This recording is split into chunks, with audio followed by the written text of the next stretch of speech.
थाने में उन्होंने कहा, मैं AK-47 से नहीं डरता, मैं गोलियों से नहीं डरता, बस्तर से आता हूँ, मैंने गोलियां और ये AK-47 खूब देखी है, बारूद की गंध पहचानता हूँ। दीपक बैज पहुंचे तो थे समर्थन देने के लिए, लेकिन मामला कुछ ऐसा हुआ, इतना गरमाया कि दीपक बैज को थानेदार के कक्ष में अधिकारियों से कहना पड़ा, शर्म नहीं आती आप लोगों को? ये सब के सब सरस्वती नगर थाने पहुंच गए। हंगामा करीब 5 घंटे तक चला। दीपक बैज का गुस्सा थमा नहीं, वो लगातार भड़कते रहे, गरजते रहे। नमस्ते, मेरा नाम है याज्ञवल्क्य। छत्तीसगढ़ प्रदेश कांग्रेस अध्यक्ष दीपक बैज छत्तीसगढ़ के एक थाने पहुंचे। थाने में उन्होंने कहा, मैं AK-47 से नहीं डरता, मैं गोलियों से नहीं डरता, बस्तर से आता हूं, मैंने गोलियां और ये AK-47 खूब देखी है, बारूद की गंध पहचानता हूं। क्या है मसला, क्या हुआ कि दीपक बैज इतने तैश में आ गए? यही बताने, ये सूचना देने, ये जानकारी देने आपके सामने हाजिर हूं। रायपुर राजधानी का मसला है। साइंस कॉलेज में ABVP और NSUI यानी बीजेपी और कांग्रेस के छात्र संगठन आमने सामने हो गए। आरोप लगाया NSUI ने ABVP पे और ABVP ने आरोप लगा दिया NSUI पे। मामला सदस्यता का था, रसीदें काटी जा रही थीं। दोनों पक्ष इस बात पर आमने सामने हो गए। आरोप ये लगाया गया कि ये हमारे लोगों को प्रभावित कर रहे हैं, दखल दे रहे हैं, धमका रहे हैं, जबकि एक पक्ष ने कहा कि नहीं, ऐसा कुछ नहीं है, हम तो सिर्फ अपनी सदस्यता का कार्यक्रम आगे बढ़ा रहे हैं। ये बात विवाद में बदली, विवाद मारपीट में तब्दील हो गई। मगर पूरा मसला तब खड़ा हो गया जब पक्ष पहुंच गए थाने। NSUI और ABVP दोनों थाने पहुंचे। विवाद तब और गर्मा गया जब ABVP के छात्र की ओर से रिपोर्ट दर्ज हो गई और NSUI के खिलाफ वो रिपोर्ट दर्ज हुई। यानी NSUI के जो लोग थे वो आरोपी बन गए, ABVP के छात्र प्रार्थी बन गए।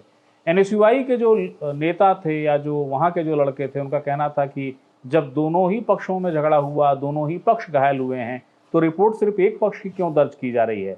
लेकिन पुलिस ने सुना नहीं। नतीजा ये हुआ कि NSUI के छात्र उस थाने में, जिस थाने का भी हम जिक्र कर रहे हैं, वो थाना है सरस्वती नगर, उस थाने के सामने धरने पर बैठ गए। गेट के ठीक सामने ढोल, ढोलक, तालियां बजाते रहे, नारे लगाते रहे, अलग अलग किस्म के रोचक नारे लगते रहे।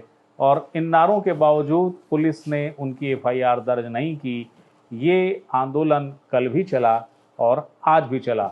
और आज ही इस मामले में नाटकीय मोड़ आया जब खुद प्रदेश कांग्रेस के अध्यक्ष दीपक बैज थाने पहुंच गए। दीपक बैज जब थाने पहुंचे तो उस सरस्वती नगर थाने में दीपक बैज करीब 5 घंटे रहे। बाहर में NSUI जो छात्र संगठन है कांग्रेस का, उसके प्रदेश अध्यक्ष, यूथ कांग्रेस के जो लड़के हैं वो, और जब प्रदेश कांग्रेस अध्यक्ष पहुंचे इस बात पर, इस जानकारी के साथ कि NSUI के लड़के बैठे हुए हैं, राजधानी का मसला है, छात्रों के बीच झड़प हुई, दोनों छात्र संगठनों के बीच, लेकिन एक पक्ष की रिपोर्ट लिखी गई और दूसरे पक्ष की रिपोर्ट नहीं लिखी जा रही है। दीपक बैज पहुंचे तो थे समर्थन देने के लिए, लेकिन मामला कुछ ऐसा हुआ, इतना गरमाया कि दीपक बैज को थानेदार के कक्ष में अधिकारियों से कहना पड़ा, शर्म नहीं आती आप लोगों को? रिपोर्ट क्यों नहीं लिख रहे हैं? एक पक्ष की रिपोर्ट लिख रहे हैं और दूसरे पक्ष की रिपोर्ट नहीं लिखते। क्या समझते हैं AK-47 से डर जाऊंगा? जो कुछ थाने के भीतर हुआ वो ये है, देखिए। क्या यही है न्याय? इतना बेबस होकर बैठे हैं आप लोग? तरस आता है पुलिस प्रशासन को। आप क्या समझते हैं? AK-47 से डरने वाला नहीं हूं मैं। बस्तर में रोज गोली चलती है।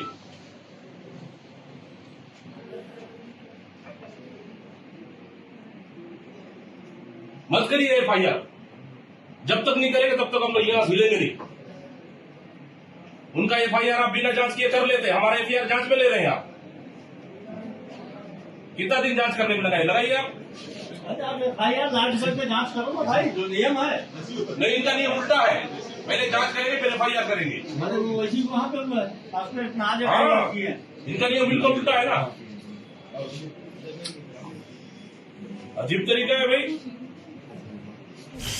थाने के भीतर जो ये घटनाक्रम हुआ उसके पीछे वजह ये थी, दीपक बैज जब आए तो NSUI का जो लीडरशिप था, जो कि स्टेट लीडरशिप थी, यूथ कांग्रेस की जो स्टेट लीडरशिप थी, इन्होंने बताया कि हम मांग बस इतनी कर रहे हैं कि इस मारपीट के मामले में हमारी भी रिपोर्ट दर्ज की जाए, लेकिन रिपोर्ट दर्ज करने को कोई तैयार ही नहीं है, हमारी कोई सुन ही नहीं रहा। ये पुलिस कहती है आवेदन दे दो, लेकिन एबीवीपी के मामले में आवेदन देने की भी ज़्यादा औपचारिकता नहीं हुई, सीधे रिपोर्ट लिख ली गई। ये मुलाहिजा तक नहीं करा रहे, हमारी रिपोर्ट नहीं लिख रहे। दीपक बैज वहाँ बैठे, पहले उन्होंने चर्चा की, बात की, लेकिन जब उन्हें भी लगा कि रिपोर्ट नहीं हो रही है तो दीपक बैज थाने में ही बैठ गए। थाने में बैठने के बाद जैसी ये खबर फैली कि प्रदेश कांग्रेस अध्यक्ष दीपक बैज थाने पहुंच गए हैं और थाने में बैठे हुए हैं, उन्होंने फेसबुक पर भी इसका एक पोस्ट किया, जो आप स्क्रीन पे दिख रहा होगा आपको हमारे, और पोस्ट किया कि मैं सरस्वती नगर थाने जा रहा हूँ। और जैसे ही ये खबर फैली, जितने भी दिग्गज अन्य थे वो सारे के सारे पहुंचने लगे सरस्वती नगर थाने। यानी एनएसयूआई की लीडरशिप जो स्टेट की है और जो आंदोलित लड़के हैं वो, यूथ कांग्रेस की स्टेट लीडरशिप वो, और उसके अलावा सीनियर लीडरशिप जो है, ये सब के सब सरस्वती नगर थाने पहुंच गए। हंगामा करीब 5 घंटे तक चला। दीपक बैज का गुस्सा थमा नहीं, वो लगातार भड़कते रहे, गरजते रहे, और अंततः वो उठे तभी, माने तभी जब रिपोर्ट दर्ज हो गई। रिपोर्ट दर्ज होने के बाद जब वो बाहर आए, उन्होंने मीडिया से कहा, मैंने ऐसा तंत्र, ऐसी व्यवस्था, ऐसा दौर, ऐसी सरकार नहीं देखी है। वो ये कहने से नहीं चूके कि उनसे एक सवाल हुआ कि भाई आपको 5 घंटे बैठना पड़ा, तब तो एफआईआर हुई है, अब जांच होगी तो न्याय हो जाएगा। वो कह गए कि भरोसा तो नहीं है, लेकिन फिर भी हम डटे हैं और डटे रहेंगे। जो उन्होंने बाहर आने के बाद, यानी एफआईआर होने के बाद कहा, वो ये है, देखिए। सत्यमेव जयते, और अंततः सच्चाई की जीत हुई, क्योंकि मैंने पहली बार इतना दबाव देखा राजनीतिक में। एक आईपीएस अधिकारी, एडिशनल एसपी, सीएसपी अधिकारियों को चेहरे पर साफ साफ दबाव दिख रहा था, बेबस थी पुलिस। लेकिन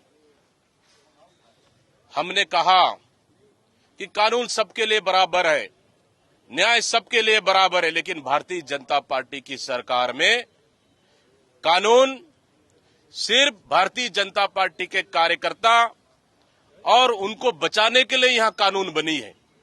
पुलिस उनको बचाने के लिए बनी है, और कांग्रेस पार्टी के खिलाफ एफआईआर करो, लाठी डंडा मारो, जेल भेजो, इसलिए पुलिस प्रशासन का सरकार दुरुपयोग कर रही है। दूसरी चीज कि जिस तरह से आज कांग्रेस को एक नया एडमिशन लेने के लिए, हमारा छात्र क्या नाम, किशन महाजन को अभी एडमिशन भी नहीं हुआ, एडमिशन लेने के लिए उस कॉलेज में गया था, उनको सदस्यता दिलाने के नाम से मारपीट किया गया। मतलब कानून व्यवस्था क्या हालत है छत्तीसगढ़ में, आप इससे अंदाजा लगा सकते हैं। आज कांग्रेस के प्रदेश अध्यक्ष तमाम कार्यकर्ताओं को, कल से हमारे एनएसआई और यूथ कांग्रेस 24 घंटा हुए धरने पे बैठे, आज 5 घंटे से अधिक मैं इस थाने में बैठा हूं, उसके बाद मजबूरी में एफआईआर दर्ज कराना पड़ा। अगर आम जनता को अगर एफआईआर दर्ज कराना हो तो भी यहां पुलिस के अधिकारी टीआई की कोई रोल नहीं है। ये सीधा सीएम हाउस पूछेंगे, सीधा गृह मंत्री से पूछेंगे, तब एफआईआर दर्ज होगा। कौन से धारा लगाना है तब भी उनसे पूछेंगे, तब वो धारा लगेगी। मतलब इतनी लाचार और इतनी बेबस पुलिस प्रशासन मैंने आज तक छत्तीसगढ़ के इतिहास में नहीं देखा। क्या हमारी सरकार नहीं थी क्या 5 साल? हमारी सरकार में हमारे का अगर कोई हमारा कार्यकर्ता गलत किया, हमारे कार्यकर्ताओं के ऊपर भी एफआईआर दर्ज हुई है, हमारे कार्यकर्ताओं के ऊपर एफआईआर दर्ज हुई। और यहाँ तो पुलिस को खुलेआम चैलेंज कर, हिम्मत है कार्रवाई करो, साहस है तो छू के दिखाओ। पुलिस प्रशासन को यहाँ धमकी दिया जा रहा है, चुनौती दी जा रही है, वो मैंने आज अपनी आंखों से देखा। इसलिए मैं ये सरकार से कोई भरोसा नहीं है, छत्तीसगढ़ की जनता भगवान भरोसे चल रही है। इसलिए हम कहते हैं कि आज मैंने अपनी आंखों से देखा कि यहाँ कानून व्यवस्था नाम की चीज भी नहीं है। और जिस तरह से आज ये घटना हुआ मैंने अपने आंखों में देखा, इस आंखों से देखा। इसलिए मैंने शुरू से कह रहा था कि छत्तीसगढ़ में कानून व्यवस्था का राज नहीं बल्कि जंगल राज चल रहा है। कानून व्यवस्था है तो सिर्फ भारतीय जनता पार्टी के कार्यकर्ताओं को बचाने के लिए कानून व्यवस्था बनी हुई है। आपने अंदर में कहा कि मैं बस्तर से आता हूं, एफआईआर उसके बाद हो रही है, क्या लगता है जो गिरफ्तारी और जो जांच है वो निष्पक्ष तरीके से हो पाएगी? बिल्कुल भरोसा तो नहीं है, लेकिन हमारा फर्ज है, हमारा धर्म है। अगर 2 ग्रुप में अगर विवाद हुआ है, दोनों के खिलाफ में काउंटर रिपोर्ट होना चाहिए। बिना जांच का उनको पहले रिपोर्ट होता है, अभी जांच भी नहीं हुई, और हमारे रिपोर्ट दर्ज करने के लिए पहले जांच करेंगे फिर रिपोर्ट दर्ज करेंगे। मतलब इस राज्य में क्या डबल कानून है क्या? मैं पूछना चाहता हूं, क्या बाबा साहब भीमराव अंबेडकर के संविधान को नहीं मानने वाले हैं क्या? भारतीय जनता पार्टी लोग कानून से ऊपर है क्या? मैं पूछना चाहता हूं, क्या ये इतने 3 से 4 टाके लग गए, स्पष्ट दिख रहे हैं कि इनके खिलाफ एफआईआर इनके खिलाफ होता है, और जब एफआईआर लिखने जाते हैं तो इनका एफआईआर नहीं लिया जाता है। क्या भारतीय जनता पार्टी के कार्यकर्ता और नेता कानून से ऊपर हो गए क्या? मैं पूछना चाहता हूं इनसे, क्या कानून से ऊपर हो गए क्या? देर है अंधेर नहीं है। बिल्कुल बिल्कुल बस्तर से आता हूं मैं, गोलियों की आवाज भी सुनी, AK-47 भी हमने देखा, बम ब्लास्ट की आवाजें सुनी, बारूद की सुगंध भी हमने सुनी है, लेकिन यह सरकार हमको डराना चाहती है। मैंने उस दिन से कहा है कि आप जितना लाठी मारना है मार लो, कांग्रेस उतनी मजबूत होगी। जितना एफआईआर करना है कर लो, कांग्रेस उतनी मजबूत होगी। जितना जेल भेजना है भेज लो, कांग्रेस उतनी मजबूत होगी। आज हम लोग तो पूरे मन बना के आए थे, जब तक एफआईआर नहीं होगा यहां से हिलने वाले नहीं है। लेकिन हालात और मजबूरी मैंने आज देखा पुलिस प्रशासन का। अगर यही हालत रहा तो मुझे वो दिन दूर नहीं कि एक थाना भी लूट जाए इस सरकार में, वो दिन भी मुझे दूर नहीं है जो देखने को मिल रहा है। एफआईआर होने के बाद, मीडिया से चर्चा करने के बाद दीपक बैज चले गए, लेकिन जो छोड़ गए उसमें छोड़ के कुछ नहीं गए। दीपक बैज प्रदेश कांग्रेस अध्यक्ष हैं और इस एक स्टेप से यानी थाने पहुंचकर उन्होंने युवाओं के बीच में अपनी पैठ, अपनी उपस्थिति बहुत सशक्त कर ली है। दीपक बैज के इस भूमिका को जो उन्होंने सरस्वती नगर थाने में दिखाई है, उसको इस रूप में भी देखिए तो याद रखिएगा कि प्रदेश कांग्रेस अध्यक्ष के बदलाव की खबरें हैं। खबरें लगातार उठती हैं कि प्रदेश कांग्रेस अध्यक्ष बदले जाएंगे। खबरें लगातार ये आती हैं कि प्रदेश कांग्रेस अध्यक्ष उसमें प्रभावी दखल नहीं रखते। खबरें ये भी आ जाती हैं कि प्रदेश कांग्रेस अध्यक्ष की जो सर्वव्यापकता है वो नहीं है। मगर इस सिर्फ एक सरस्वती नगर थाने पहुंचकर 5 घंटे बैठकर जो दीपक बैज ने हासिल किया है वो दिख नहीं रहा है भौतिक रूप से। मगर सियासत में चीज़ें दिखती कहाँ हैं सर, वो तो महसूस होती हैं और नतीजों में बदलती हैं। डॉक्टर चरणदास महंत नेता प्रतिपक्ष जो कि वहाँ नहीं थे, मगर उनके करीबी समर्थक वहाँ मौजूद थे और वो कहने से नहीं चूके, हमें डॉक्टर साहब ने भेजा है, और वो पूरी मजबूती के साथ दीपक बैज के साथ खड़े रहे।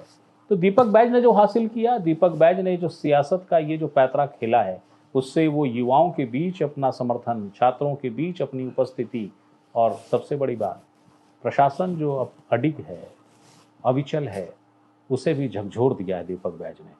राजनीति में चीज़ें जाया नहीं होती हैं। तो ये कुल जमा मसला था, ये वो जानकारी थी जो आपको देनी थी, आपको बतानी थी, क्योंकि हर जानकारी, हर सूचना पे अधिकार आपका है।